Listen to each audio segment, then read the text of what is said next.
If you're not doing this one thing in today's e-commerce landscape as a fashion brand, you are losing out. What is this thing? Well, this is what we call as innovation. Product, brand, and marketing innovation is the way that you set yourself apart from the market. You add value to the customer, and ultimately you set yourself apart and you get to charge the prices that you want to charge. At the end of the day, without innovation as a fashion brand, what you're doing is you are commoditizing your product. You are allowing your product to be compared as apples to apples with just another pair of leggings.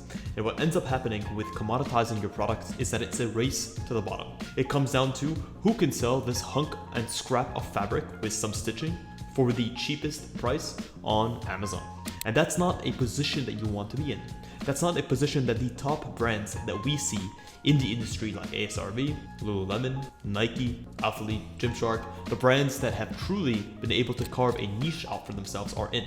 So how does one innovate in the sportswear world? Well, I'm going to be sharing with you guys my tips and tricks for how to approach innovation in different areas of your business so that you can set yourself apart in the market, you can add more value to your customer, and you can charge the prices that you need to charge in order to scale your business. So when it comes to how to innovate, number one is actually innovate in product functionality. Solve real world problems. And this sounds way easier than it actually is. But the idea is that most people are not actually thinking of their products as problem solving. They're simply seeing existing brands, they're seeing the product categories that are doing well, and they're simply copy pasting.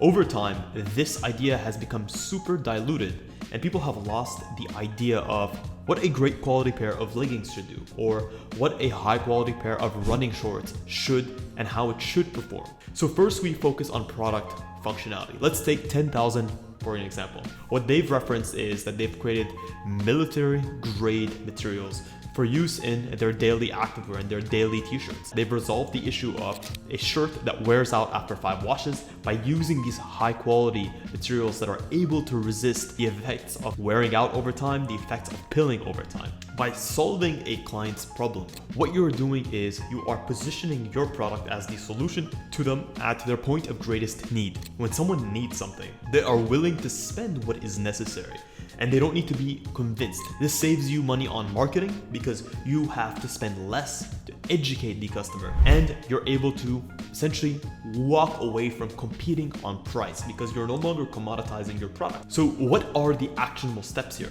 Well, number one is put yourself into the mind of the customer. Take yourself through the actionable steps that your typical customer would perform on a day-to-day basis. So let's just say you're designing some sort of a running short. Put yourself in the mind of a runner. What time would they wake up? What would they wear in addition to your running shorts? Each of these small elements gives you a data point of problems that you can solve. Number two is innovate in fit. Create a tailored product for your customer avatar. Let's take Lululemon as an example. They created a mix of stitching techniques using higher density stitching that wouldn't wear out over time over stretching, a non-pill technical stretch fabric that held the body in shape, that felt comfortable on the skin, and that just looked really, really good. And they cut the patterns or the garment in a way which accentuated the curves of the physique, but also was forgiving towards different body types, that was great to wear and very easy to care for and felt premium and luxurious. So what should you do to engineer a fit specifically for your customer? So there's 3 steps. Identify your customer avatar. Look at who your customer is and what they're going to do. Step 2 here is going to be engineer the perfect product.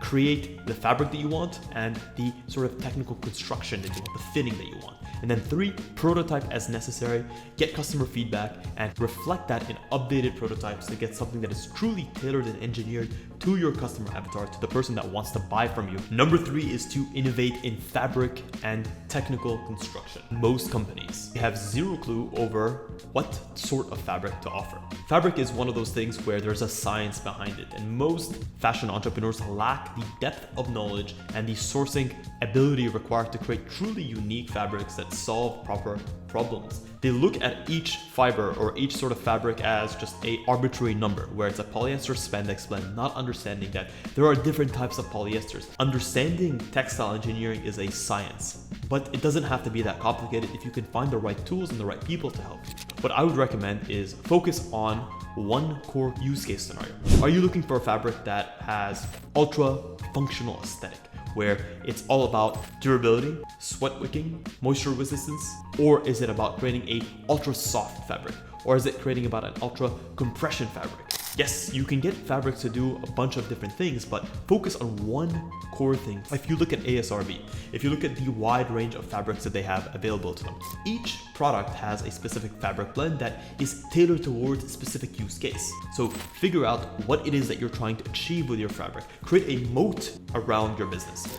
A moat is essentially a set of unique selling points that other brands that are coming into the industry would find it difficult to emulate. And like I mentioned, textile engineering is a science, and it's one of those things which is quite difficult to replicate. That's why you see brands try to emulate the Lululemon Luon fabric, but they rarely come close. It's so difficult to re-replicate that. There are so many intricacies. There's a fiber that's sourced from here. There's another fiber that's sourced from here. There's a machine or a specific type of machine that's used.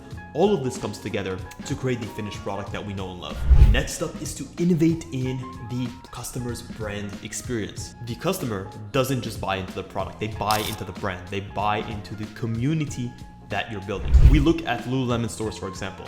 The people that are operating those stores are not necessarily called operators or salespeople, they're called educators. That wording is intentional.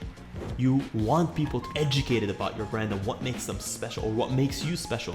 It's in those nuances that you're able to set yourself apart to educate customers on why this is the best legging on the market, why they need this versus this. That's how we build brand, and that's how we innovate in customer experience. So just to recap, when it comes to innovation, we need to focus on solving real problems that are rooted in function and design. 2, we need to rethink the fit, and we need to create something that's engineered specifically for our customers and tailored just for them and their needs. 3, we need to create signature fabric blends that are specifically tailored towards our brand, what we're trying to build, and our customers' day-to-day use of the product. And then 4, we want to build a brand movement and a brand experience that gives customers a taste of something that's different than what they can get anywhere else. Let me know if you agree with these 4 points and which of these 4 points you guys agree with the most. If you feel like I've missed a specific point that you think is necessary to innovating, let me know in the comments below, and let me know what other types of episodes you want to see in the future. I always enjoy hearing from you guys. I offer one-on-one consultation calls that will help you either start a brand to elevate yourself and to set yourself apart from the market, or whether you're an existing brand that wants to scale to the next level. You want to know how to innovate, how to stay ahead of the curve. You can also check the link in the description.